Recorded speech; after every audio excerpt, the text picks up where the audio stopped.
India നമ്മുടെ 80ാം സ്വാതന്ത്ര്യ ദിനം വളരെ ആഘോഷത്തോടെ ആഘോഷിക്കാൻ ഒരുങ്ങുമ്പോൾ അതിർത്തികൾക്കപ്പുറത്ത് നിന്ന് പാകിസ്ഥാൻ പ്രധാനമന്ത്രി ഷെഹബാസ് ഷെരീഫ് വീണ്ടും ഇന്ത്യക്കെതിരെ കടുത്ത ഭീഷണികളുമായിട്ട് രംഗത്തെത്തിയിരിക്കുകയാണ്. ഇസ്ലാമാബാദിലെ യാദ്ഗാർ ഇ ഫതേഹ് ചടങ്ങിൽ വെച്ച് സംസാരിക്കവെയാണ് ഷെഹബാസ് ഷെരീഫ് ഇന്ത്യക്കെതിരെ അത്യന്തം രൂക്ഷമായ ഭാഷയിൽ ആഞ്ഞടിച്ചത്. പാകിസ്ഥാന് ലഭിക്കേണ്ട സിന്ധു നദീജലത്തിലെ ഓരോ തുള്ളി വെള്ളവും തങ്ങളുടെ റെഡ് ലൈനാണ്. ഇന്ത്യ ശരിയായ പാതയിലേക്ക് വന്നില്ല എങ്കിൽ നേരിട്ടുള്ള തിരിച്ചടി നേരിടേണ്ടി വരുമെന്നാണ് ഷെരീഫ് പരസ്യമായിട്ട് പ്രഖ്യാപിച്ചിരിക്കുന്നത്. മാത്രമല്ല 2025 മെയ്യിൽ ഇന്ത്യ നടത്തിയ ഓപ്പറേഷൻ സിന്ദൂർ സൈനിക നടപടിയെക്കുറിച്ചും തുടർന്നുണ്ടായ 4 ദിവസത്തെ സംഘർഷത്തെക്കുറിച്ചും സംസാരിച്ച ഷെരീഫ് ഭാവിയിൽ അതിർത്തി കടന്നുള്ള ആക്രമണത്തിന് മുതിർന്നാൽ ഇതിലും വലിയ മറുപടി നൽകുമെന്നും അവകാശപ്പെട്ടു. സ്വന്തം രാജ്യത്ത് ബലൂചിസ്ഥാനിലും ഖൈബർ പഖ്തൂൺഖ്വയിലും കലാപങ്ങൾ പുകയുമ്പോൾ, രാജ്യം കടുത്ത സാമ്പത്തിക തകർച്ചയിലായിരിക്കുമ്പോൾ ജനശ്രദ്ധ തിരിച്ചുവിടാൻ ഷെഹബാസ് ഷെരീഫ് നടത്തുന്ന ഈ പ്രകോപനപരമായ പ്രസംഗത്തിന് പിന്നിലെ യഥാർത്ഥ കാരണം എന്താണ് പരിശോധിക്കാം. ആദ്യമായിട്ട് ഷെഹബാസ് ഷെരീഫിന്റെ പ്രസംഗത്തിൽ ഇന്ത്യയെക്കുറിച്ച് പരാമർശിച്ച പ്രധാന കാര്യങ്ങൾ ഏതൊക്കെയാണ് എന്ന് വ്യക്തമായിട്ട് പറയാം. ഒന്നാമതായിട്ട് സിന്ധു നദീജല കരാർ, ഇൻഡസ് വാട്ടേഴ്സ് ട്രീറ്റി. 2025 ഏപ്രിലിലെ പഹൽഗാം ഭീകരാക്രമണത്തിന് ശേഷം ഇന്ത്യ ഏകപക്ഷീയമായിട്ട് സിന്ധു നദീജല കരാർ മരവിപ്പിച്ചതിനെയാണ് ഷെഹബാസ് ഷെരീഫ് പ്രധാനമായും ചോദ്യം ചെയ്തത്. ഇന്ത്യ സമാധാനത്തിന്റെ ശത്രുവാണ്, എനിമി ഓഫ് പീസ് എന്ന് ആരോപിച്ച അദ്ദേഹം ജലാവകാശം സംരക്ഷിക്കാൻ ഏതറ്റം വരെയും പോകുമെന്ന് പ്രഖ്യാപിച്ചു. രണ്ടാമത്തേത് ശക്തമായ തിരിച്ചടി വാഗ്ദാനമാണ്. ഞങ്ങളുടെ സമാധാന ആഗ്രഹത്തെ ആരും ബലഹീനതയായിട്ട് കാണരുത്. പാകിസ്ഥാന്റെ പരമാധികാരത്തെ ചോദ്യം ചെയ്യാൻ ശ്രമിച്ചാൽ 2025 നൽകിയതിനേക്കാൾ ശക്തമായ മറുപടി നൽകും എന്ന് ഷെരീഫ് പറഞ്ഞു. മൂന്നാമത്തേത് US ഇടപെടലിന് നന്ദിയും പറഞ്ഞിട്ടുണ്ട്.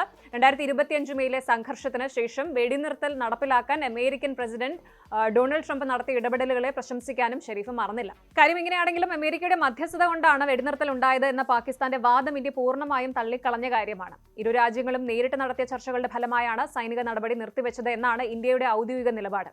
ഈ പ്രശ്നത്തിന്റെ പശ്ചാത്തലം എന്താണ് എന്ന് നമ്മൾ മനസ്സിലാക്കണം. 2025 ഏപ്രിൽ 22-ന് പഹൽഗാം ആക്രമണം. ജമ്മു കാശ്മീരിലെ പഹൽഗാമിൽ പാക് ഭീകരർ നടത്തിയ ആക്രമണത്തിൽ 26 നിരപരാധികളായ ആളുകൾ കൊല്ലപ്പെട്ടു. ഇന്ത്യയുടെ കടുത്ത നിലപാട് പിന്നാലെ ഇതോടെ ഇന്ത്യയുടെ ക്യാബിനറ്റ് കമ്മിറ്റി ഓൺ സെക്യൂരിറ്റി ചേർന്ന് ഭീകരവാദത്തിന് പാകിസ്ഥാൻ പിന്തുണ നൽകുന്നത് നിർത്തുന്നതുവരെ 1960-ലെ ഇൻഡസ് വാട്ടേഴ്സ് ട്രീറ്റി നിർത്തിവെക്കാൻ തീരുമാനിച്ചു. രക്തവും വെള്ളവും ഒന്നിച്ചൊഴുകില്ല എന്ന നിലപാടിൽ ഇന്ത്യ ഉറച്ചുനിന്നു. 2025 മെയ് 7 ഓപ്പറേഷൻ സിന്ദൂർ. ഇന്ത്യൻ സേന പാകിസ്ഥാനിലെയും പാക് അധിനിവേശ കാശ്മീരിലെയും ജെയ്ഷെ മുഹമ്മദ്, ലഷ്കർ ഇ തൊയ്ബ ഭീകര കേന്ദ്രങ്ങൾക്ക് നേരെ കൃത്യമായ മിസൈൽ ആക്രമണം നടത്തി. 4 ദിവസം നീണ്ടുനിന്ന ഈ ഡ്രോൺ മിസൈൽ പോരാട്ടത്തിനൊടുവിലാണ് വെടിനിർത്തൽ നിലവിൽ വന്നത്. കരാർ റദ്ദാക്കിയതോടെ തങ്ങളുടെ കാർഷിക മേഖലയും ജലവിതരണവും പൂർണ്ണമായി തകരുമെന്ന ഭയമാണ് ഇപ്പോൾ പാകിസ്ഥാനെ ഭരിക്കുന്നത്. അതുകൊണ്ടാണ് ഒരു തുള്ളി വെള്ളം പോലും വിട്ടുതരില്ല എന്ന് ഷെരീഫ് പറയുന്നത്. പുറത്തുനിന്ന് നോക്കുമ്പോൾ വലിയ ഗർജനം മുഴക്കുന്നുണ്ടെങ്കിലും സ്വന്തം രാജ്യത്തിനകത്ത് വലിയ പ്രതിസന്ധിയിലാണ് ഷെഹബാസ് ഷെരീഫ് സർക്കാർ. അന്താരാഷ്ട്ര നിരീക്ഷകർ പറയുന്നത് പ്രസംഗത്തിലെ ഈ വീരവാദം സ്വന്തം നാട്ടിലെ ആഭ്യന്തര തകർച്ച മറയ്ക്കാനുള്ള വെറും ഒരു ഡിസ്ട്രാക്ഷൻ പോളിസി മാത്രമാണ് എന്നാണ്. ഒന്നാമത് ബലൂചിസ്ഥാനിലെ കരിദിനം. പാകിസ്ഥാന്റെ സ്വാതന്ത്ര്യ ദിനമായ ഓഗസ്റ്റ് 14 ബലൂചിസ്ഥാൻ ജനത കരിദിനമായിട്ടാണ് ആചരിക്കുന്നത്. ബലൂചിസ്ഥാനിലെ സുറ മേഖലയിൽ പാക് സൈന്യം നടത്തിയ ആക്രമണങ്ങളിൽ പ്രതിഷേധിച്ച് ജനങ്ങൾ തെരുവിലിറങ്ങിയിരിക്കുകയാണ്. 2 ഖൈബർ പഖ്തൂൺഖ്വയിലെ ഭീകരവാദം, TTP ഭീകരരുടെ ആക്രമണങ്ങളിൽ ദിവസം തോറും പാക് സൈനികർ കൊല്ലപ്പെടുന്നു. മൂന്നാമതായി ഇമ്രാൻഖാന്റെ തടവാണ്. മുൻ പ്രധാനമന്ത്രി ഇമ്രാൻഖാനെ ജയിലിൽ അടച്ചിരിക്കുന്നതിനെതിരെ ജനരോഷം വാനോളമാണ്.